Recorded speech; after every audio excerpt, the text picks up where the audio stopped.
Dio a conocer hace instantes el presidente de Colombia, Gustavo Petro, con los nombres de los nuevos ministros que ha designado luego de que se desatara esta crisis en el seno del Ejecutivo. La vamos a abordar en detalle, lo hacemos con Pedro Viveros, analista político, se encuentra en Bogotá. Lo saludamos con mucho placer. Viveros, buenas tardes. Buenas tardes, Pablo. Un saludo especial para usted y todos los que nos ven por este medio. Muy amable. ¿De qué manera explicar la génesis de esta, la última crisis que le toca atravesar al Ejecutivo liderado por Gustavo Petro? Pues es una crisis gradualista, porque yo le recuerdo que hace unos meses sacó 3 ministros del gabinete, incluido uno que le representaba muchos valores al interior porque había sido ministro de Salud, precisamente.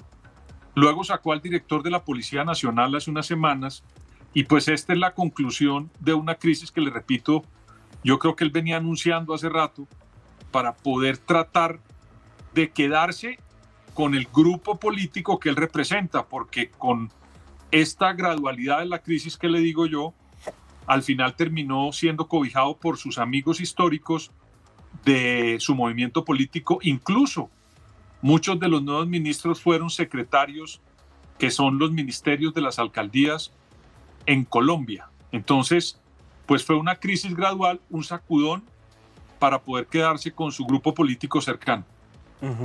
¿Y qué se puede inferir, qué se puede interpretar de este anuncio que acaba de realizar el presidente? Los nuevos nombres que eligió, que pasan ahora a conformar su gabinete. Algo usted ya señalaba, sobrevolaba, pero en profundidad, ¿qué se puede establecer sobre esta nueva conformación del gabinete? Son personas cercanas a él, históricamente de su corriente ideológica, salvo algunas 2 excepciones, porque pues trae una persona que no estuvo en su partido político, pero ha sido cercano, que va a ser el nuevo ministro de Interior. Pero, por ejemplo, el ministro de Hacienda nuevo fue la persona que manejó las finanzas de la alcaldía cuando el presidente Petro fue alcalde de Bogotá. Entonces, los cambios que hizo en realidad, en mi opinión, fue para cerrarse con su grupo político y tomar un camino diferente en materia de estrategia para lograr hacer las reformas que él quiere. ¿Qué tan ambiciosas han sido estas reformas en definitiva y qué tantos contratiempos le ha traído al presidente el planteo de las mismas? Mire, el presidente Petro es un gran orador, un hombre con una retórica y con una experiencia en el manejo de la política en cuanto al discurso muy bueno. Es un gran, digamos, diagnosticador de los problemas de Colombia. Los viene diagnosticando hace 30 años. Pero en sus reformas siempre le ha faltado el cómo. Y en esta oportunidad la única reforma que ha sacado adelante es la reforma tributaria, porque involucraba a todos los sectores del país y esa reforma salió. Pero, por ejemplo, tenía una reforma política que se le hundió. Y estamos en este viacrucis de las reformas que quiere plantear, pero le repito, él es muy bueno en el qué. El problema que tiene es una gran deuda con el cómo hacerlo. ¿Tienen viabilidad estas reformas ahora? ¿Dan la llave estos cambios como para poder lograr avances significativos en este sentido? Mire, uno cuando quiere hacer una reforma, si es de un gobierno rupturista como el del presidente Petro, tiene que entender que no ganó en toda la línea. Si usted me permite, yo le pongo un ejemplo. Hugo Chávez, cuando ganó las elecciones en Venezuela, ganó de forma abrumadora en 1999. Y eso le dio para gobernar 20 años y seguir gobernando ese país, porque la mayoría del pueblo venezolano lo acompañó. El proyecto del presidente Petro, que ganó hace menos de un año las elecciones, no gana el respaldo mayoritariamente en Colombia.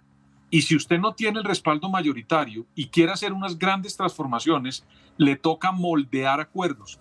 Y yo creo que en eso el presidente Petro se ha quedado muy corto, porque tiene, le repito, una obstinación por el diagnóstico, pero hasta ahora no ha demostrado efectividad en cómo hacer para que esas reformas lleguen a buen puerto. ¿Cómo convive esto, por ejemplo, con la agenda internacional del presidente Petro, con la tarea que pretende desarrollar para encontrar una salida en Venezuela, siendo ayer anfitrión de numerosas delegaciones extranjeras, pero al mismo tiempo atravesando esta tormenta política en lo interno? ¿Cómo hace para hacer convivir estas dos facetas? Pues mire, yo creo que el presidente Petro va a estar un tiempo muy fuerte, digamos, presionado por lo externo y lo interno. Él es le repito, un gran orador de muchos procesos importantes en materia de paz, en materia de diálogo, en materia de solución de conflictos. Eso lo tiene históricamente en esa posición, pero le va a tocar también conjugar mucho con arreglar la casa, porque en este caso, internamente, las encuestas no le está yendo bien. Él, desde que llegó a la presidencia, ha venido en franco deterioro en su percepción como mandatario. No está bien.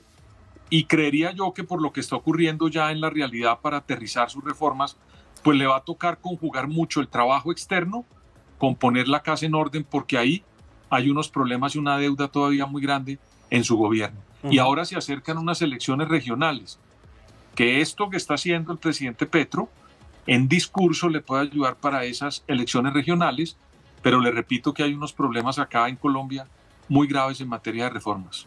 ¿Hay un intento, un esfuerzo por blindar la figura, la imagen del presidente? No entiendo muy bien la pregunta, no entendería a qué se refiere con blindar. ¿Se genera por parte del propio mandatario un intento de soslayar su imagen al frente de estas reformas, a pesar de estos cambios propuestos y estos contratiempos, en definitiva, que debe atravesar su gobierno, incluso con la ruptura de la propia coalición que lo llevó a la presidencia?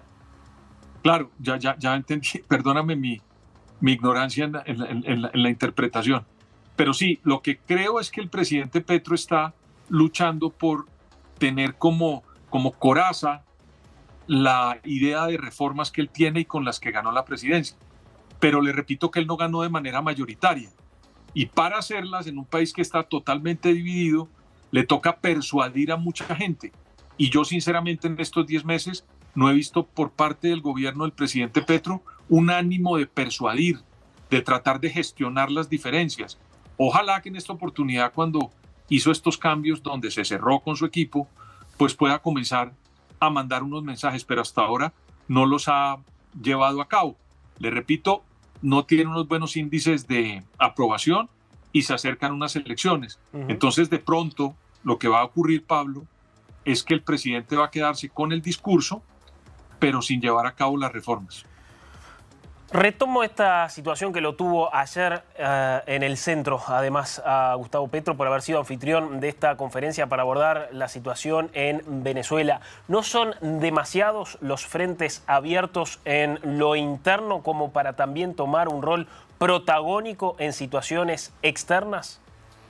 Pues mire, hay una cosa que me llama a mí la atención como un simple analista. El presidente Petro no ha logrado hacer la paz en Colombia desde que comenzó.